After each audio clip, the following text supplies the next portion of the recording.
Assalamualaikum warahmatullahi wabarakatuh.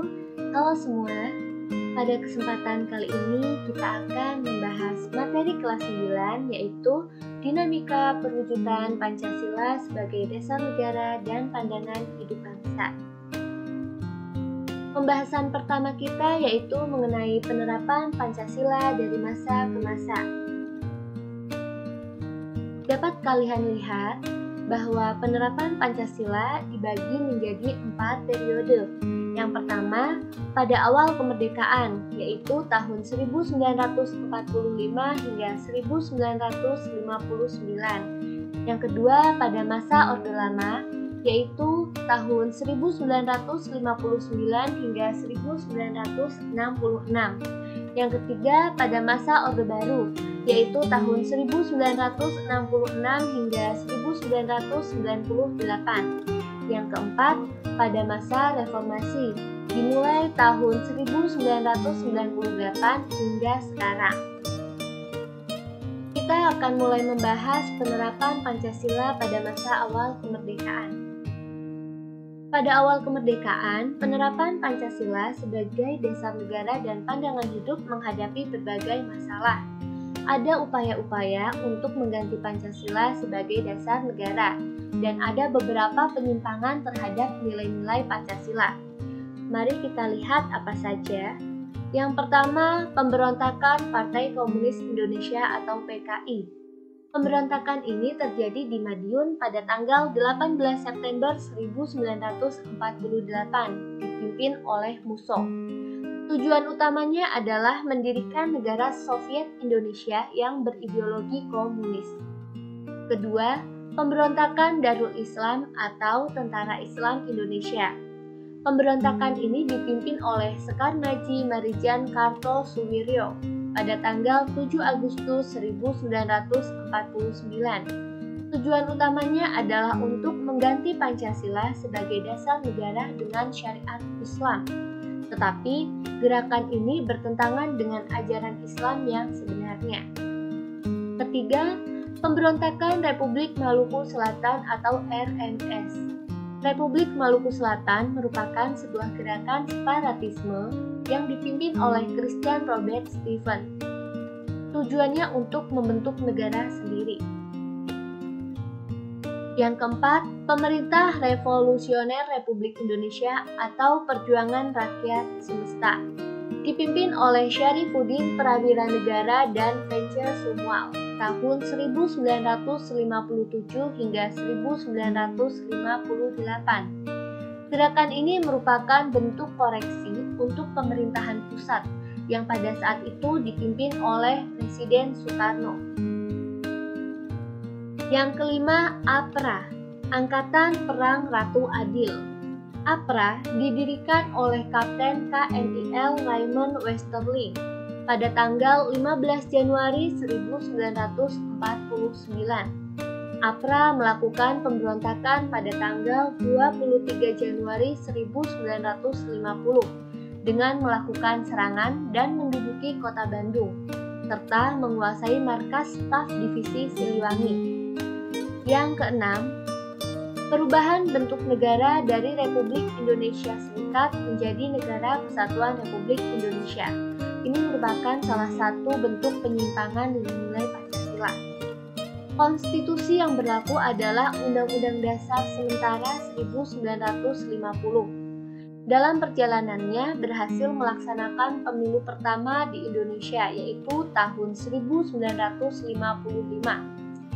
Ini dianggap sebagai hal yang paling demokratis. Tetapi, anggota konstituante hasil pemilu tidak dapat menyusun undang-undang dasar seperti yang diharapkan.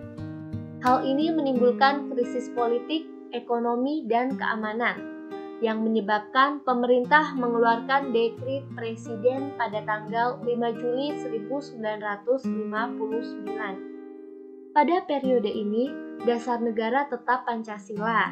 Akan tetapi, dalam penerapannya lebih diarahkan seperti ideologi liberal yang ternyata tidak menjamin stabilitas pemerintahan.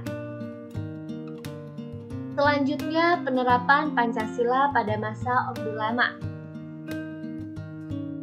Periode ini dikenal sebagai periode demokrasi terpimpin. Demokrasi terpimpin merupakan sebuah sistem demokrasi yang seluruh keputusan dan pemikiran dalam pemerintahan negara berpusat pada pemimpin negara, yaitu Presiden Soekarno. Demokrasi terpimpin dicetuskan oleh Presiden Soekarno karena 1. Banyaknya gerakan separatis yang menyebabkan ketidakstabilan negara. 2. Tersendatnya pembangunan ekonomi karena sering terjadinya pergantian kabinet, sehingga program pembangunan yang dirancang oleh kabinet tidak berjalan secara utuh. 3. Badan konstituante yang gagal menjalankan tugasnya untuk menyusun undang-undang dasar. Oleh karena itu, Presiden Soekarno mengeluarkan dekret presiden pada tanggal 5 Juni 1959. Walaupun konstitusi negara sudah kembali pada Undang-Undang Dasar Negara Republik Indonesia tahun 1945, namun pelaksanaannya masih terdapat penyimpangan. Beberapa penyimpangan terhadap Pancasila dan Undang-Undang Dasar Negara Republik Indonesia tahun 1945 adalah sebagai berikut. 1. Presiden Soekarno ditetapkan sebagai presiden seumur hidup. 2. Membubarkan DPR hasil pemilu 1955. 3. Presiden membentuk MPRS. Pada periode ini, terjadi pemberontakan PKI, yaitu tanggal 30 September 1965 yang dipimpin oleh D.N. Aidit. Tujuan pemberontakan ini adalah menjadikan negara Indonesia sebagai negara komunis yang berkiblat ke negara Uni Soviet, serta mengganti Pancasila dengan paham komunis. Selanjutnya yaitu penerapan Pancasila pada masa Orde Baru. Pada tanggal 20 Februari 1967, Soekarno mengumumkan penyerahan kekuasaan pemerintah kepada Jenderal Soeharto. Era baru dalam pemerintahan dimulai ketika Jenderal Soeharto dipilih menjadi Presiden Republik Indonesia. Era tersebut kemudian dikenal sebagai Orde Baru dengan konsep demokrasi Pancasila. Visi utama pemerintahan Orde Baru ini adalah untuk melaksanakan Pancasila dan Undang-Undang Dasar Negara Republik Indonesia tahun 1945 secara murni dan konsekuen dalam setiap aspek kehidupan masyarakat Indonesia. Pada masa pemerintahan Orde Baru, pembangunan nasional dapat dilaksanakan secara bertahap dan berkesinambungan melalui rencana pembangunan 5 tahun atau Repelita dan program pembangunan yang tertuang di dalam garis-garis besar haluan negara atau GBHN.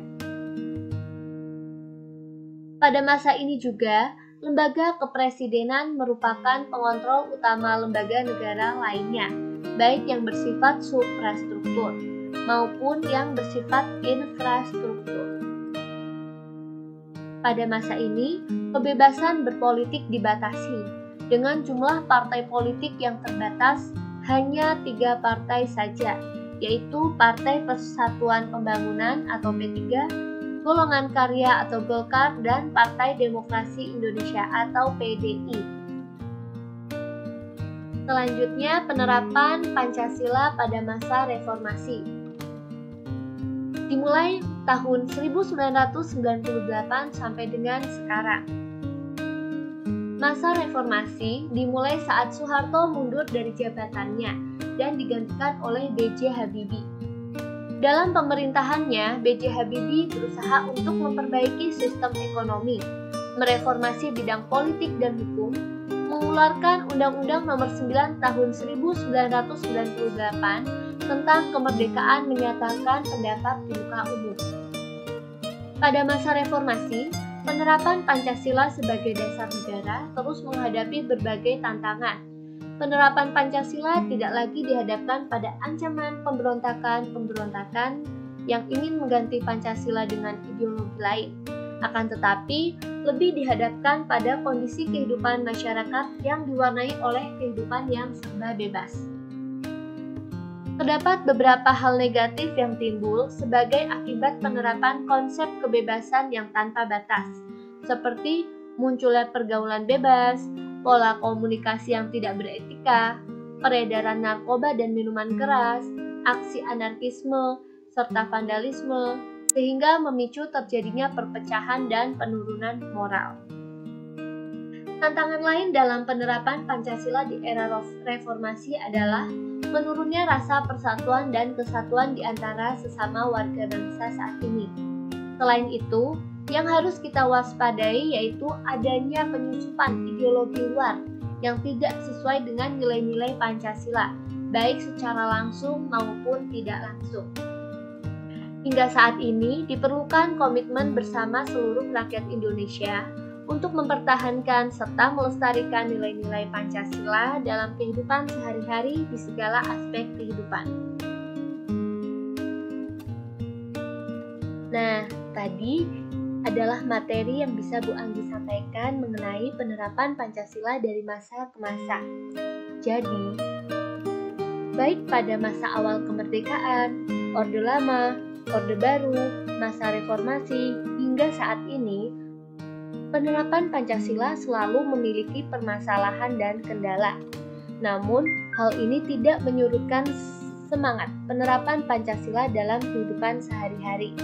Kita perlu komitmen bersama untuk mempertahankan serta melestarikan nilai-nilai Pancasila dalam kehidupan sehari-hari di segala aspek kehidupan. Sekian materi mengenai penerapan Pancasila.